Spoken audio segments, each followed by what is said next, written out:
kita mulai pembelajaran berikutnya tentang fenomena tekanan dalam tubuh manusia. Kita pada mata kuliah fisika dan biokimia dan biofisika dan biologi,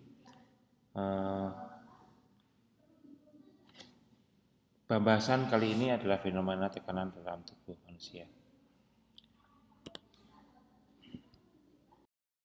Ya, di dalam dunia medis, satuan tekanan dinyatakan dalam milimeter merkuri atau disebut dengan milimeter Hg. Ya, tekanan itu dalam tubuh dalam dunia medis itu diukur satuannya adalah milimeter Hg. Kayak tensi itu ya, tensi itu menggunakan, kalau tekanan menggunakan milimeter Hg. Tekanan atmosfer lingkungan kita adalah 760 mm Hg. Atmosfer memiliki tekanan besar 1 atm. ATM adalah singkatan dari atmosfer ya. Jadi atmosfer yang ada di atas sana, di lingkungan di terbuka ini, tekanannya adalah 760 mm Hg. Atmosfer memiliki tekanan besar sebesar 1 atm atau disingkat dengan atmosfer. Jadi 1 atm ya, 1 atm itu sama dengan 760 mm Hg. Karena kita hidup di lingkungan atmosfer, maka pengukuran tekanan apapun dihitung relatif terhadap tekanan atmosfer. Seperti itu. Ada sejumlah tempat di dalam tubuh yang memiliki tekanan relatif lebih kecil dari tekanan atmosfer atau bernilai negatif. Ya, jadi ada rongga yang ada di tubuh kita itu tekanannya, rongga juga sih, dalam tubuh kita itu tempat-tempat tertentu memiliki tekanan relatif yang lebih kecil dari atmosfer atau bahkan bernilai negatif. Sebagai contoh, ketika kita bernafas, menarik nafas, kemudian inspirasi, kita menarik nafas atau inspirasi, tekanan di dalam paru kita harus lebih kecil dari tekanan udara dari luar atmosfer, agar supaya udara di lingkungan kita dapat mengalir ke dalam paru-paru. Jadi seperti itu ya. Jadi contohnya ketika kita bernafas, menarik nafas, tekanan di dalam paru-paru kita harus lebih kecil, karena kalau kita tidak lebih kecil, udara tidak dapat masuk ke dalam paru-paru kita. Nah, supaya dapat mengalir ke dalam paru-paru. Kemudian ketika kita minum sebuah gelas dengan menggunakan sedotan, tekanan di dalam mulut kita harus lebih kecil daripada tekanan atmosfer ada di lingkungan ini di sekitar gelas, agar air dalam gelas itu dapat masuk mengalir dalam mulut kita. Jadi ketika tekanan atmosfernya lebih kecil, maka air ataupun udara akan mengalir ke tempat atmosfer yang bertekanan lebih kecil. Nah, ini sebagai contohnya, ketika kita inspirasi ketika tekanan atmosfer di luar itu lebih tinggi, maka kita harus menyesuaikan di dalam tubuh kita dalam paru-paru kita harus menurunkan tekanan atmosfer supaya ya udara dapat mengalir masuk ke dalam paru-paru.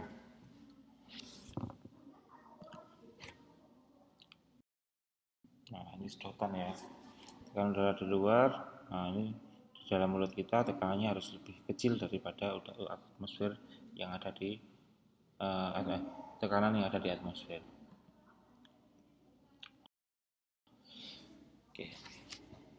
Di dalam tubuh kita, jantung berperan sebagai sebuah pompa yang dapat menghasilkan tekanan yang betul-betul tinggi. Ya, jantung itu adalah pompa di dalam tubuh kita yang memiliki peran yang sangat vital dalam tubuh kita.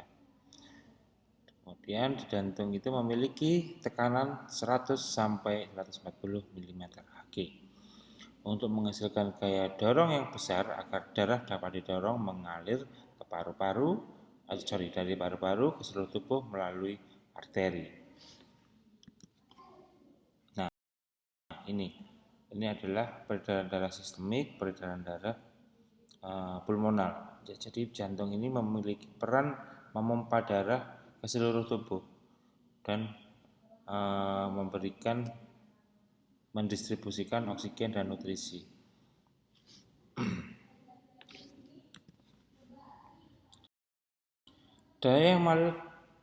Darah yang telah mengalir ke seluruh tubuh akan dikembalikan ke paru-paru melalui vena, pembuluh darah. Oleh karena itu, tekanan pada venus harus betul-betul cukup kecil agar darah, khususnya pada bagian tubuh yang paling bawah seperti kaki, dapat disedot kembali ke dalam jantung. Kegagalan dalam menyedotkan kembali darah yang telah dilakukan wilayah kaki sering menghasilkan pembengkakan pada pembuluh darah. Jadi gini, jantung itu memiliki daya hisap dan daya dorong. Kayak kalian ngerti pompa air ya? Pompa air. Pompa air itu memiliki daya hisap dan daya dorong. Ketika dia menghisap dari sumur, dia dihisap, terus kemudian dia akan mendorong ke tandon, mendorong ke pipa-pipa. Ya, jadi seperti itu. Jantung itu sama seperti pompa air. Dia memiliki memiliki sifat menghisap dan mendorong. Nah, jadi seperti itu. Ketika dia menghisap, kita ngomong dari mendorong saya. Mendorong, dari mana saja dorongan itu? Dorongan diberikan, kemana saja dorongan itu diberikan? Dorongan ke paru-paru, kembali ke jantung, terus kemudian kembali lagi ke seluruh tubuh. Begitu juga daya hisap dari seluruh tubuh, balik lagi ke jantung, itu adalah fungsi keduanya yaitu adalah menghisap. Gitu ya.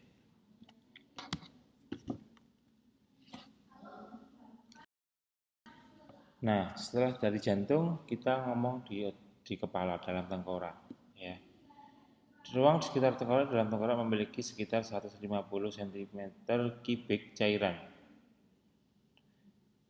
Ya, di mana cairan tersebut disebut sebagai CSF ya, cerebrospinal fluid. Cairan otak ini dapat mengalir keluar ke wilayah otak melalui saluran ventrikel. Ya. Ventrikel adalah rongga-rongga yang berukuran sangat kecil yang menghubungkan ruang otak dengan ruang tulang belakang atau spinal column. Aliran secara sirkulatif bersirkulasi cairan CSF melalui ventrikel dari ruang otak ke rongga tulang belakang yang sebaiknya terjadi secara terus-menerus. Jika ventrikel ini mengalami penyumbatan, cairan CSF ini akan terjebak di dalam ruang otak. Jadi terus CSF ini terus berproduksi di dalam rongga tengkorak kita ya. Dia tetap membasahi dan dialirkan keluar turun melalui ventrikel ke tulang belakang. Nah, yang sering terjadi kalau kalian melihat pasien-pasien hidrosefalus itu adalah kondisinya seperti itu.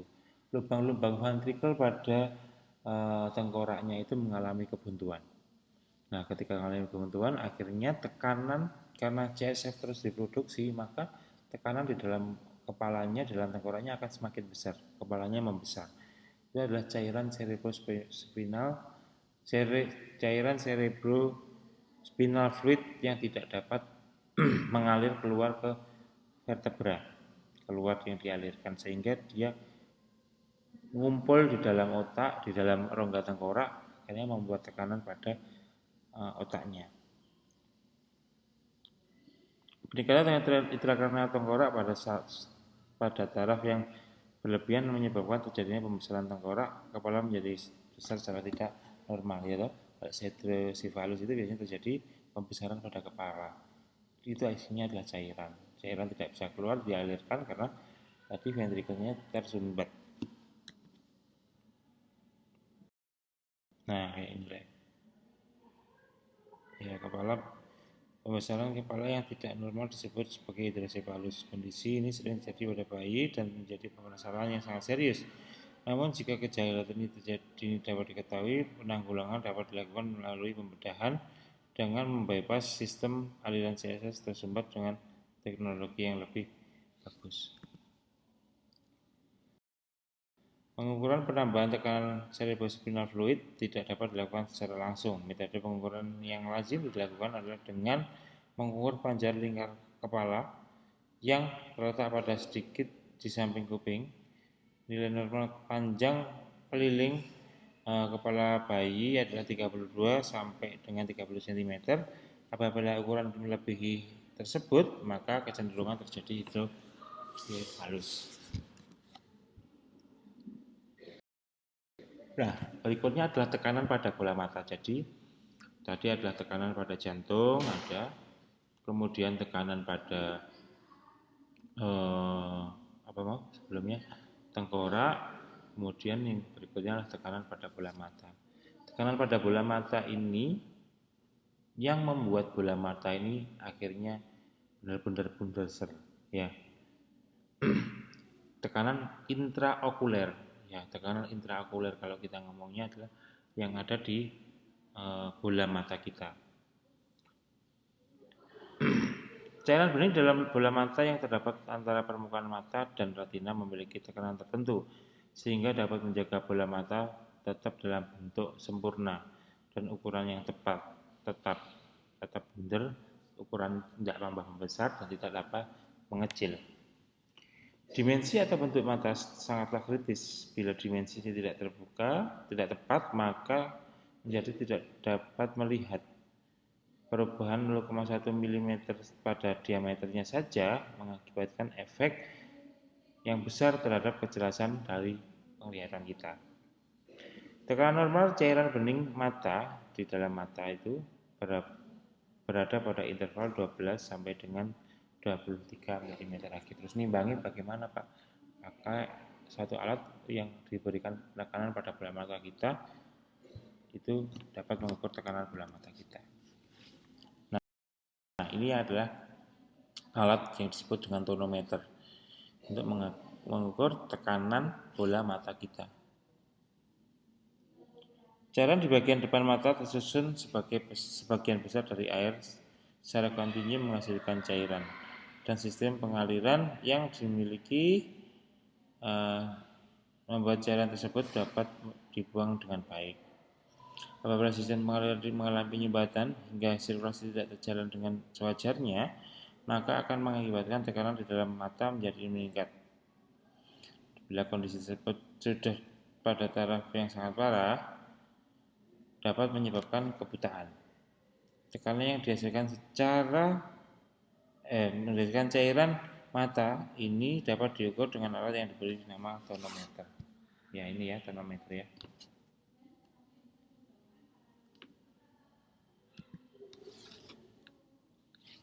Ya.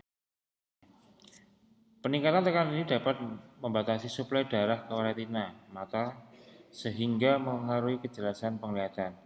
Kondisi seperti ini disebut sebagai glaukoma.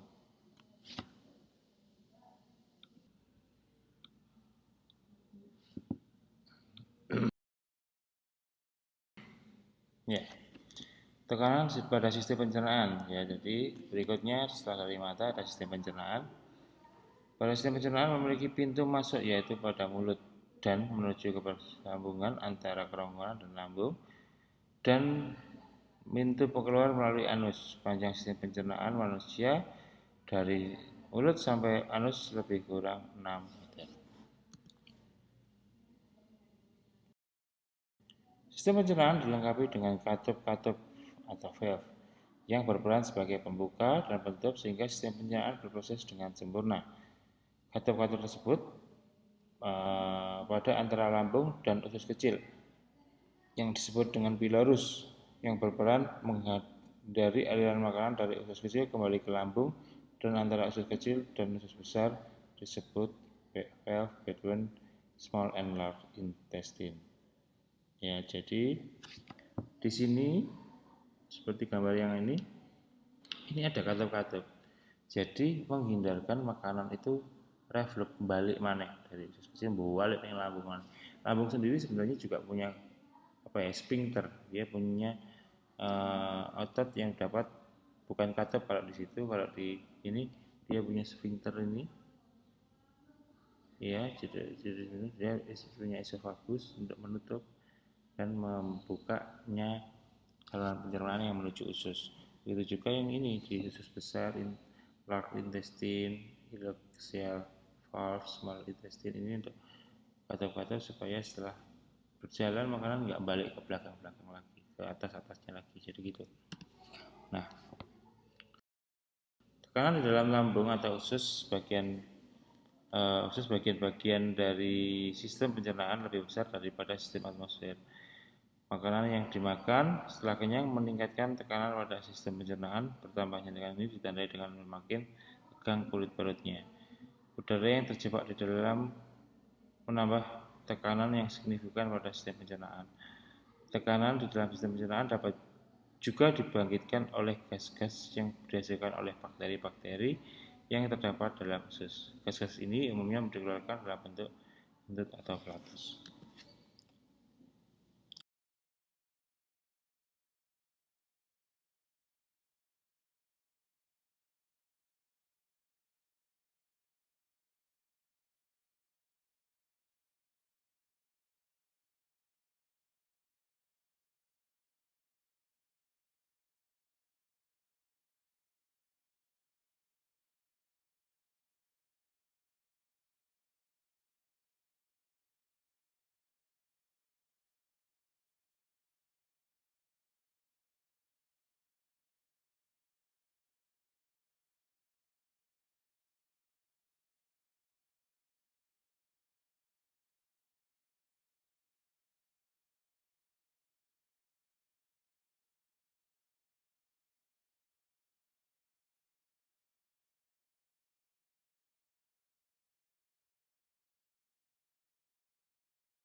Tekanan dalam kandung kemih dapat diukur dengan memasukkan satu kateter yang dilengkapi dengan sensor tekanan dalam kandung kemih melalui uretra.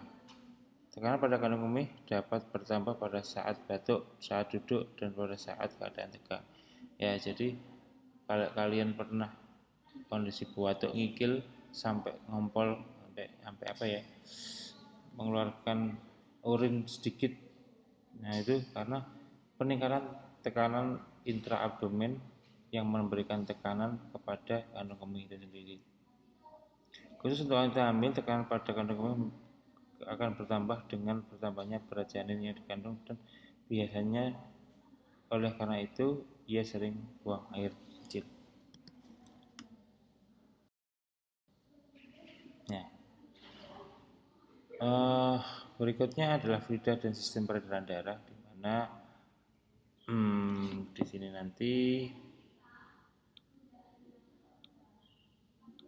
ya, termasuk dalam materi fenomena tekanan dalam tubuh manusia. Ya, karena komponen yang memiliki pengaruh terhadap tekanan ya fluida ini. Ya.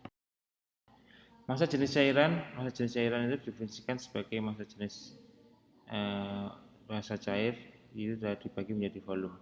Massa jenis massa ya, jadi P adalah massa jenis, M adalah massa benda, V adalah volume benda.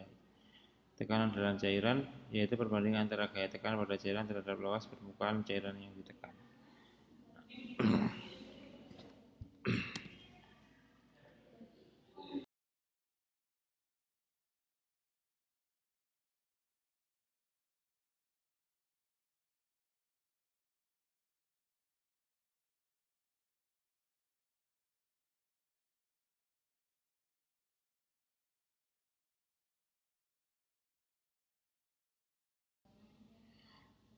Tekanan hidrostatik adalah tekanan yang diakibatkan oleh gaya yang ada pada zat cair terhadap suatu bidang luas bidang tekanan dan kelembaban tertentu.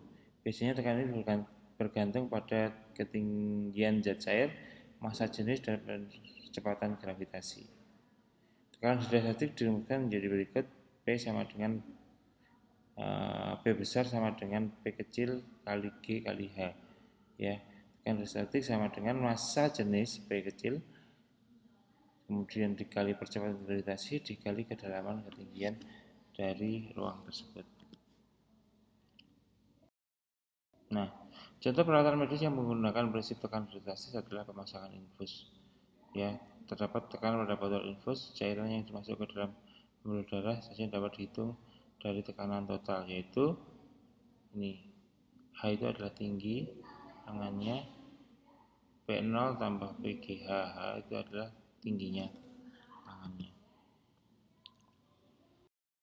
Nah, berikutnya adalah asas Pascal yang berkaitan dengan cairan dan fluida, tekanan cairan, ada fluida dan peredaran darah.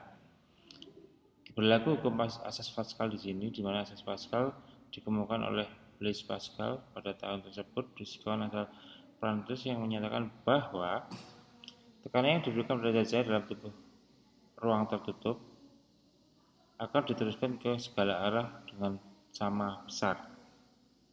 Ya. Artinya, jika satu bagian dari zat cair itu mendapatkan tekanan tertentu, maka tekanan itu akan diteruskan ke semua titik atau bagian cairan yang disebut secara seluruh tubuh kesamaan tekanan pada ujung tabung, seperti ada pada gambar. Penerapan asas Pascal ya, ini adalah memasukkan jarum ke dalam tubuh. Ya. Plus permukaan besar tekanan rendah, gayanya lurus perbedaan tekanan tinggi, kita memberikan tubuh, nah makanya bisa masuk jarumnya ke dalam tubuh kita.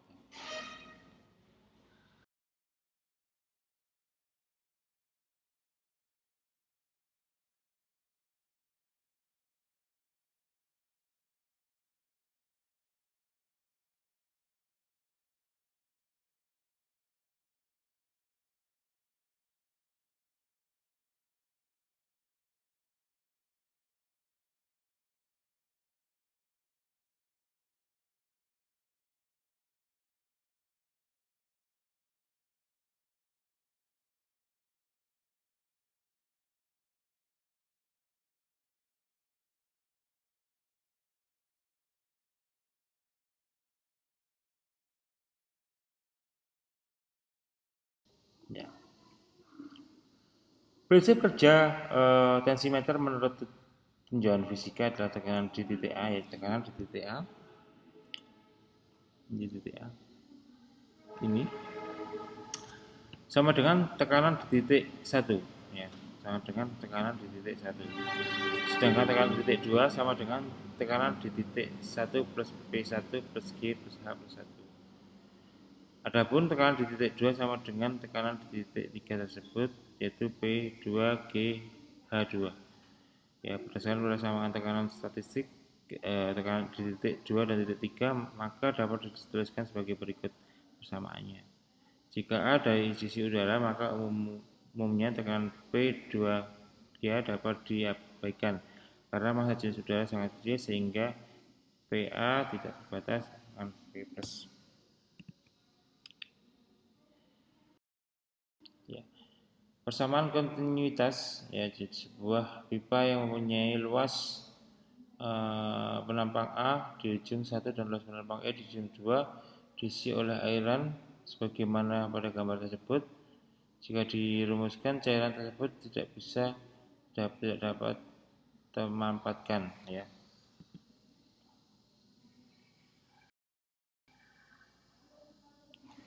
Berikutnya contoh penerapan persamaan kontinuitas pada model aliran darah.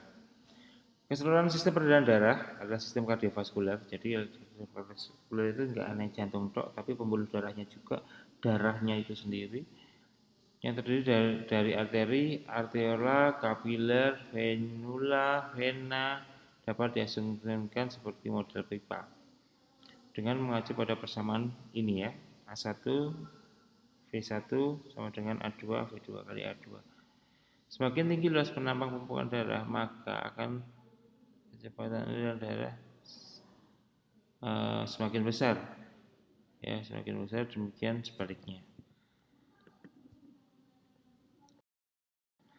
Prinsip kerja jantung seperti penumpang sirkulasi tadi sudah saya jelaskan di awal. Jantung berfungsi mengumpulkan darah dan yang kekurangan oksigen ditekan ke dalam paru-paru untuk diganti dengan pengumpulan darah yang kekurangan oksigen atau CO2 dikumpulkan, ditekan, dikirimkan ke paru-paru, diganti dengan O2. Jantung mengumpulkan darah dari kaya oksigen dari paru-paru, membawanya ke seluruh tubuh.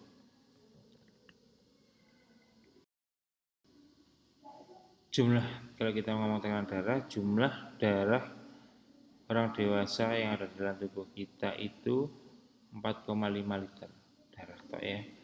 Dalam satu kali kontraksi jantung terpompa sekitar 80 mm darah per menit beredar dalam tubuh kita, dalam sirkulasi tubuh kita.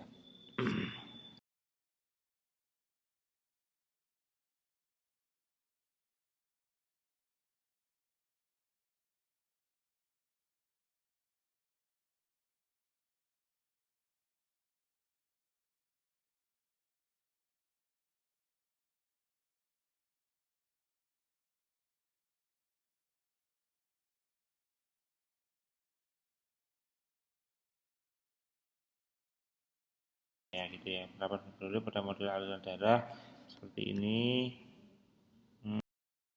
Viskositas kekentalan cairan. Jadi selain jantung itu sendiri memberi tekanan, memberi pompa yang berakibat pada tekanan, viskositas atau kekentalan cairan ini juga terpengaruh. Jadi juga mempengaruhi. Jadi semakin kental cairan, tekanannya juga semakin besar. Contohnya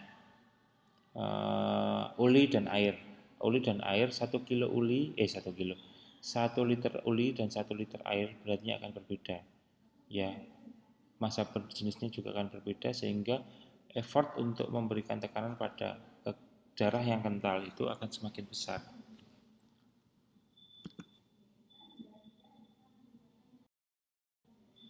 Ya, ini adalah gambaran menunjukkan beberapa lapisan dan sejajar. Setiap lapisan mempunyai luas. Jika lapisan atas bergerak sejajar dengan lapisan bawah, kecepatan relatif terdapat lapisan bawahnya, maka bekerja dan gaya satu gaya berusaha sebesar F.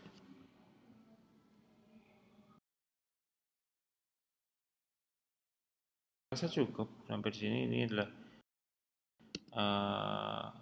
lebih detail untuk mahasiswa fisika ataupun biologi fisika lah ya. Just to know aja, nanti bisa dipelajari sendiri terkait dengan tekanan-tekanan dalam tubuh kita.